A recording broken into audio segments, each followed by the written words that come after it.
I've been in healthcare for a long time, but more behind the scenes. So it wasn't until I started doing bone marrow biopsies at Jackson that I became more in touch with my human side, because you need human skills, conceptual skills, and technical skills in order to, work with people. When I came to West Coast, it was already settled that I wanted to become a nurse. And what separated from the rest of just going to another university to do nursing is that everybody on campus was nurses. So we all can look to each other for support, guidance. Hey, how do you do this?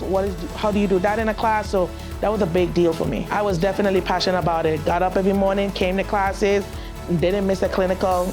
You have to do what you have to do. So nursing is not something that you could just, oh, I want to be a nurse. If you have that will, you can be a nurse, but it's not something that is just going to be given to you. Hard work is what you need.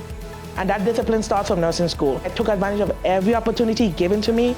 I came to my classes, did my clinicals, volunteered when they had like different community service events, did tutoring here on campus, help other students, like anything that they needed done. I took advantage of my time here, find out, learn more, talk with the professors. I took advantage of my nursing school. Nursing school didn't take advantage of me.